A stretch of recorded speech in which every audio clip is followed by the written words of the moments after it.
ওম অখণ্ড সংহিতা বা শ্রী শ্রী স্বামী স্বরূপানন্দ পরমহংসদেবের উপদেশ বাণী ষষ্ঠ খণ্ড। সংযমই ভগবানকে পাইবার সহজ পথ। ঢাকা লালবাগে একটি সধবা মহিলা শ্রী শ্রী বাবামণির নিকটে দীক্ষা গ্রহণ করিলেন। শ্রী শ্রী বাবামণি বলিলেন, দেখতে যারা জানে তারা ভগবানকে উচ্ছৃঙ্খলতার ভিতরেও দেখতে পায়, অসংযমের ভিতরেও দেখতে পায়, কিন্তু সংযমের ভিতর দিয়েই ভগবানকে যত সহজে লাভ করা যায়, স্বেচ্ছাচারিতার ভিতর দিয়ে তত সহজে লাভ করা যায় না। এই জন্যই দেখো, সকল শাস্ত্র, সকল ধর্ম সংযমের এত প্রশংসা করেছেন।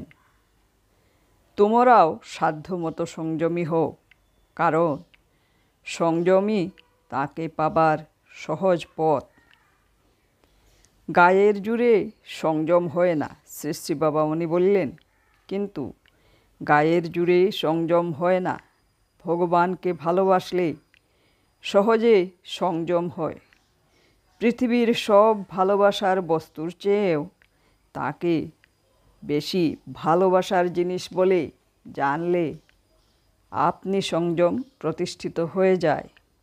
তাই প্রাণ দিয়ে তাকেই ভালোবাসো। তাকে ভালোবেসেই জীবনের পূর্ণতা, তাকে প্রেম করেই শিবত্ব। মন ও ভ্রু মধ্য।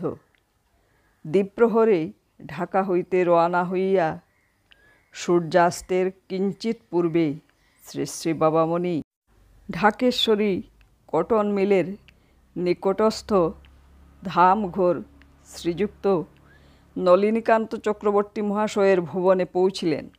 কথা চলিল। শ্রী শ্রী বাবামণি বলিলেন, ভ্রুমধ্য হচ্ছে মনটার বিশ্রামের স্থান। শিশুটা স্থির হলেই যেমন বিছানায় শুয়ে পড়ে, ঠিক তেমনি মনটা স্থির হলেই ভ্রুমধ্যে গিয়ে বিশ্রাম নেয়। ব্যাঘ্রটা যেমন সারা রাত বনে বনে শিকারের অন্বেষণে ভ্রমণ করে ক্লান্ত হয়ে শেষে ঘুমায় তার গুহায় এসে, মনটাও তেমন ব্রহ্মাণ্ডের সকল বিষয়ের পশ্চাদ্ধাবন করে ক্লান্ত হয়ে বিশ্রাম নেয় এই ভ্রুমধ্যে। কিন্তু শুধু বিশ্রামেরই নয়, সঞ্জীবনের স্থানও এই ভ্রুমধ্য। এখানেই মনের সাত্ত্বিক প্রকাশ, এখানেই মনের নির্মল বিকাশ। এখানেই এসে মন রাজসিক তাড়না আর তামসিক কালিমার হাত থেকে মুক্তি পেয়ে ভূমার অনুসন্ধানে বের হবার শক্তি অর্জন করে। এজন্যেই যোগীরা মনকে ভ্রুমধ্য সেবী করে সাধন করবার জন্য এত উপদেশ দেন। প্রাণহীন নাম জপ। নাম জপের কথা উঠিল। শ্রী শ্রী বাবামণি বলিলেন, ভগবানকে পাওয়ার শ্রেষ্ঠ উপায় নাম জপ। অবিরাম তার নাম ধরে তাকে ডাকতে হয়। নিমেষের জন্য তাকে না ভুলে প্রাণপণে তাকে ডাকতে হয়। তাকে আর তার নামকে অভেদ বস্তু জেনে ডাকতে হয়। তার নাম ছাড়া জগতে আর দ্বিতীয় বস্তু কিছু নেই, দ্বিতীয় সত্য কিছু নেই। এই জ্ঞানে তাকে ডাকতে হয়। নামকে নিজের প্রাণের চেয়েও অধিক জেনে নাম জপতে হয়। এরই নাম হচ্ছে প্রাণবন্ত নাম জপ। প্রাণ যদি ছাড়ি তাতেও ক্ষতি নেই, কিন্তু নাম যদি ছাড়ি তবেই মরলাম। এইরূপ বোধ নিয়ে যে নাম জপ, তাকে বলে প্রাণময় জপ। প্রাণহীন বৃক্ষমূলে জল সিঞ্চন করলে তাতে ফল মিলে না। তাই সকল অনুরাগ দিয়ে, সকল ভালোবাসা দিয়ে, সকল নিষ্ঠা দিয়ে, সকল বিশ্বাস দিয়ে, সকল দৃঢ়তা দিয়ে আর সকল নির্ভর দিয়ে নামকে প্রাণবান করে নিতে হয়। নামকে প্রাণবান করিবার উপায় শ্রী শ্রী বাবামণি বলিলেন, নাম করতে করতেই নামে প্রাণ আসে।